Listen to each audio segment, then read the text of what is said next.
Welcome to another installment of Mishna Berurah, and we are in Shulchan Aruch Orach Chaim Kuf Nun Gimel 153. We are in Halacha 7. When we last left our heroes, we were discussing the propriety of selling a basic Knesset when you have the permission or you have the agreement or consent, whatever you would like to describe it. We were in the middle of that discussion of the people who take care of the city, also known as the 7 goodly ones of the city, Shiva Tovei Ha'ir. Okay, and that is the difference between having to have a large communal discussion, meaning the community would have to announce the public is welcome to join in the discussion about selling the basic Knesses, or you can simply have the people who are the trustees of the community take care of these things. And so, as we discussed last time, the difference is that the 7 is a very important number because, as we were discussing at the end of our last session in the middle of Halach 7, that is where they need to explicitly state that they are in agreement to sell the synagogue. Okay, so and they don't have to. That doesn't have to be listed as their duties. They simply have to be people who are trustees of the community. Okay, so that would work out. So now we've said they can do that. However, okay, they can sell it. So we see in the Ramah, that's always from the Ramah, that they can sell it. Now we say, however, when it's a big city, right? People come there from all over the place. So it's predicated on what one person might need. Okay. So the what's it called? So the Mishna Berurah explains in this limit case, he says for everything they might want to sell it for, meaning even a non Kodesh purpose, right? So when it's in a big town, okay, and lots of people come in there,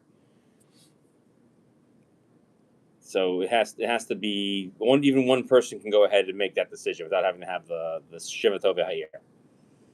Okay, and so everything drags out to the basic Knesset, but you need explicit rules here. So everything that is listed here has to be explicit. So the Mishna Berurah explains that this single person becomes like the group of 7 people who is making the decision before the entire congregation. Okay, they can go ahead and take the money and use it for any other purpose because they have been permitted or they have been given permission to do so. However, if they're just like whatever, then you don't have permission to go ahead and use the money for anything else. Okay, so now the Ramah says that you have to sell things while also making sure that you have to give notice of it. Okay, and so what we're saying is that we have to give notice of it, which is to say that when you're selling something according to the Shiva Tovei Ha'ir, it has to be done publicly and not in a quiet sale. So you have to have it listed publicly, and that way people can't go ahead and say we don't want this sold. Okay, that's what that needs. It has to be a public listing. Okay, and when the Ramah says that, or maybe not this, he's just trying to say that when he quoted this from the Mordechai, it's basically this isn't proper Hebrew grammar. It's just kind of how they speak. So that's just how he's saying that's why that language is like that.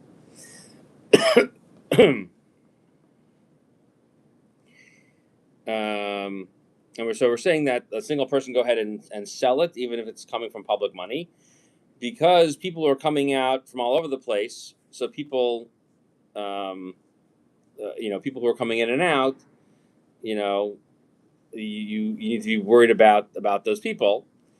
And so, we did it for those people as well. So therefore, you don't have permission to sell it because maybe there's somebody who is expecting to come here and find this shul. Okay? And that's like a normal thing. And so therefore, you need to be concerned about this, that people need to get everyone's consent for it. So therefore, even if everyone agrees to it, this is not considered having everybody's consent to do it, even when you list it publicly, because the people who are coming through really aren't. They're not bound by the rules of the city, and so they also aren't expected to take care for it. So even if they wanted to go ahead and sell it and do something more holy with it, like buy a Sefer Torah for another shul, you don't have. They still can't do it because the people who come through the city have to also seem to agree. So that's the reason why this is a problem, is because you didn't if you didn't make this condition at the outset, you have this problem. So that's why at the outset you have to do that. So he explains that you have to make a condition at the time you're building it, or that if it was in the city, or maybe if you're building it in a small place, and then the smaller city got bigger. That's the deal. So you need to make sure that you make a condition on it that you can do that only for people in your city, and so therefore you can rely on that. So that's the way you get out of the problem. And we also say there's another condition on this, that you can't sell the shul unless it's going to be done with an announcement, and it has to be sold publicly. So the Mishna Berurah explains that it has to be sold in a way in which there is another shul available in that place. Okay, and that's what we say, that you can't sell the last shul, is what the Ramah is pointing out. And that has to be the place where most people go to. Then you could go ahead and do that, because it doesn't matter if you've sold the smaller one. It's just a convenience. So that's the difference between a bigger one and a smaller one in these two cases. And so when you build it and make these conditions, going back to talking about these conditions of selling it, you have to do it with the condition that we stipulate that it's going to be predicated on what the Shiva Tovei Ha'ir are willing to do. And also, you're using public funds of that city. However, if you got other people from other places to contribute to this shul, because it's a shul that people use as a travel, well, then you're gonna have a problem that you're still waiting for that one person to consent to selling it, and so you have that problem. So therefore, if you're going to ask for money from everybody, then you have to stipulate that when they give this money, that they're going to give up that right. Otherwise, you're going to be stuck with somebody comes from somewhere all the way out over there to come over here. Okay. And so when we talk about having the whole community consent to it, that has to be when the assumption is that even a single person will want this synagogue to be sold because it was using public funds from people in that city, and they consent to them being done without their knowledge. So that's why if you don't do that, you're going to have a problem. But also, if they live in the city, even if every individual person consents to the decisions of the Tovei Ha'ir. Okay? And if you didn't also make the stipulations, you would then have to have the rest of the community standing there as they make the decision to see if people have the opportunity to protest. Okay? And that's also going to and then making those stipulations also precludes someone who visits only occasionally from stopping the building of the synagogue.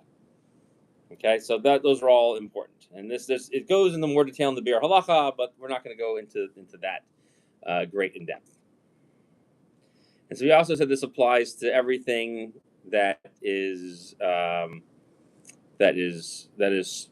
things that are sold.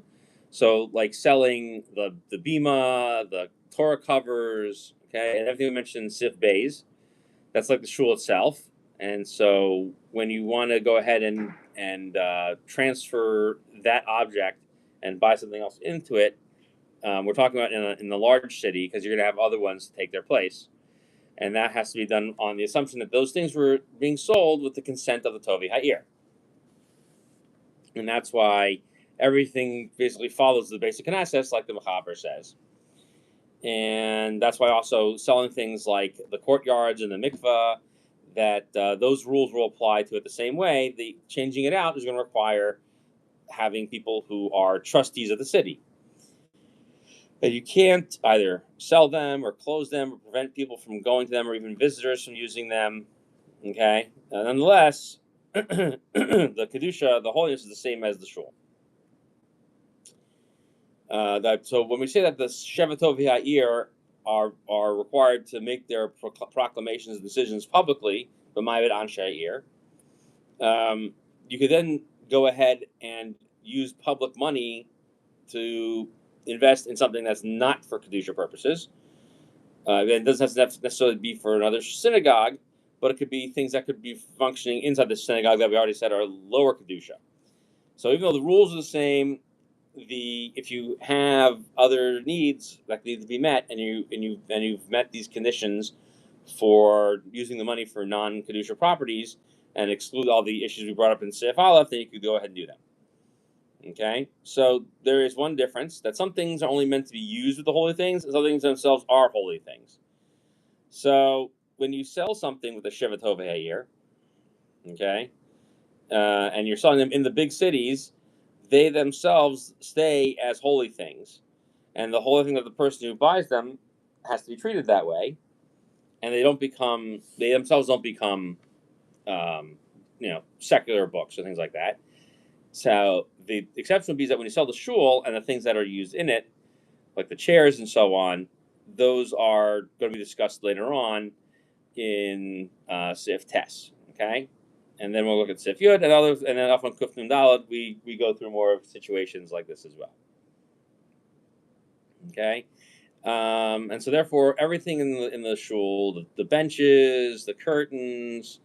And when you sell these things with the Shiva Tova ear in front of everybody publicly in a big city, you can then go ahead and use the money for whatever purpose you would like. Okay, and that's how the Magen Avraham explains it himself as well.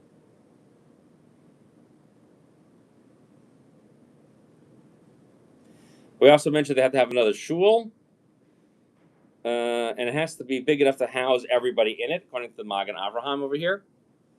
Okay, or if everybody only fit into not two shuls, then you have to have at least two shuls there so that everybody can fit in them. So you can't just like squeeze everybody in there. But if you're trying to build a bigger shul to absorb more people, that's something else. Okay. So in a large city where you're building another building, so you could tear down the original one in order to make it larger for more people. And we mentioned this in the last seven Sif Kuf Nun Beis. And so do all the structural parts of it as well, the bricks and the stones and the wood. You can use them and even use them for something else, as long as you're using the Shevet Tovei Ha'ir, and then you can go ahead and expand your shul with other materials.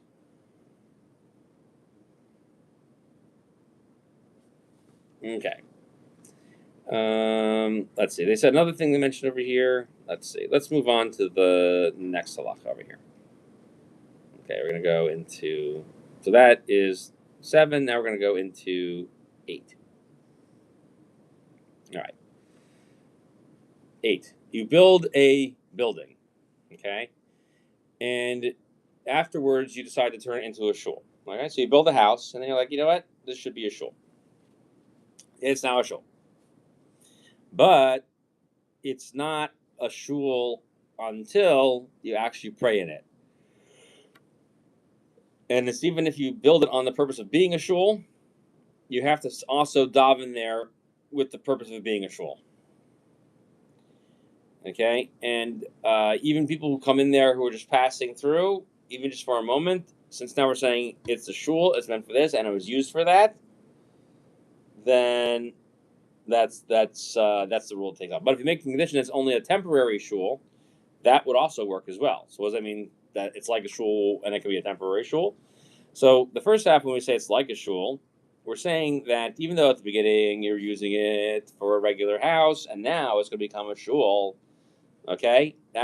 What that's saying is that it's permitted to go ahead and still use the building until they daven in it. And we'll discuss that later on in 154. We also mentioned this in 147 above as well, about just saying that it's a shul is not enough. You have to actually daven there as well. Okay, and over there it's talking about the holiness of it as well. And here we're talking about the synagogue and all the things that are used inside of it that are going to be used for the mitzvah of davening. And why is that? Because we say Hazman alav milsahi. Then dedicating something for that purpose doesn't mean it's designated for it until it's used for that purpose. Okay, and so if you haven't actually used it for that, and now you have changed your mind, that would be okay. And when the Mishna Berurah pointed out earlier in Sifkat and Yud Ches, number 18 above, that this is when you built it through public funds that were regular public funds. However, if you collected money, and you said this money is building a shul, that's it. It's a shul now. Okay, it doesn't have full kedusha of basic knesses until you actually dive it in there. So you just can't change it to something else. So it's not a full shul. It's like most of a shul. Okay, and so that means that when a single person goes ahead and builds a basic knesses, and they haven't davened in it yet, and that means it's still not sanctified as a basic knesses yet. Nonetheless, you can't turn it back into a regular house, because it's like you've already made a commitment to give charity. It's like taking on a vow, okay? But if you've made curtains for the Sefer Torah, or the covers of the Sefer Torah, and you have them in your house, and you haven't started reading it yet, so technically you could take those wrappings and use them for something else, because again, same deal, just by saying it's for that, doesn't mean that that's for it. And that's also not considered taking a vow, okay? However, the Pri Megadim disagrees and says, no, that's you've actually taken a vow. You're like, I'm getting a cover for Sefer Torah. The same thing as saying I'm taking a vow that I'm giving this thing to be a Sefer Torah cover.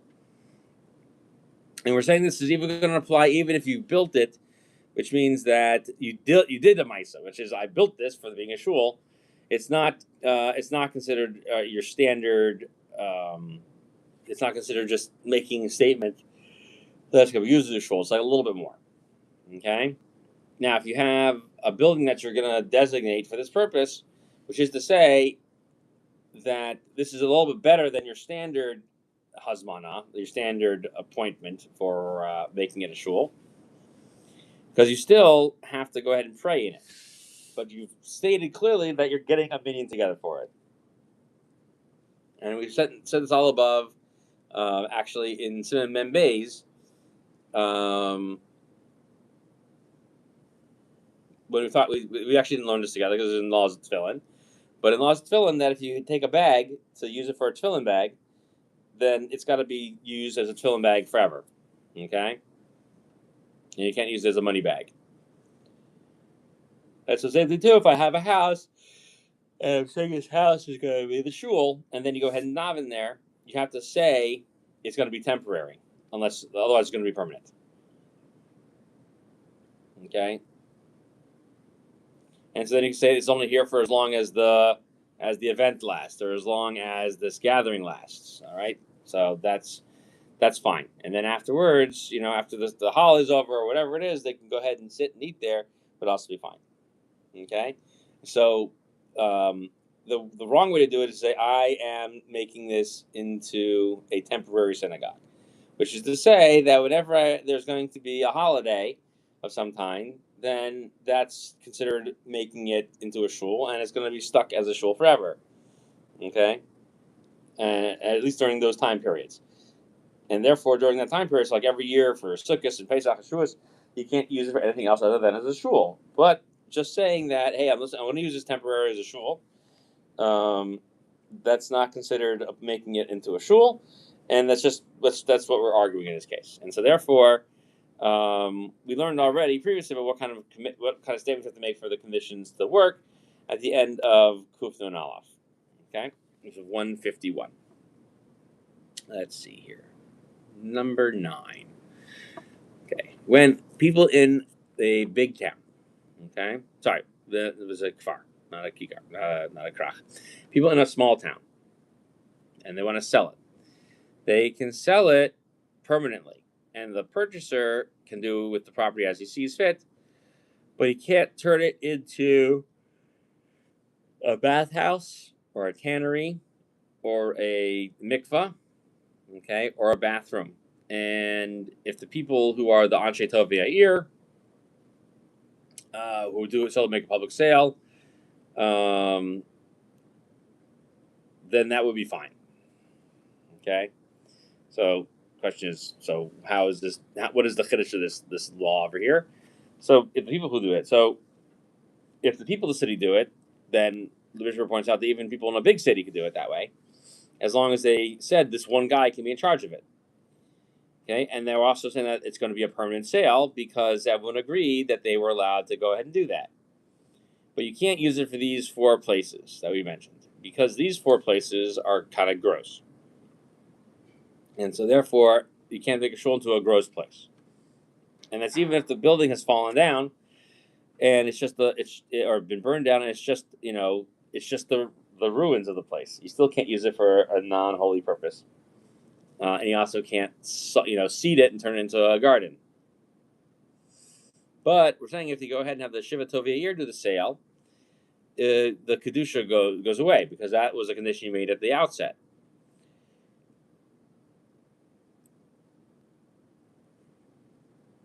So the Pri Megadim says that you need to make sure that you make an explicit statement that they can go ahead and use it this way as you're selling it.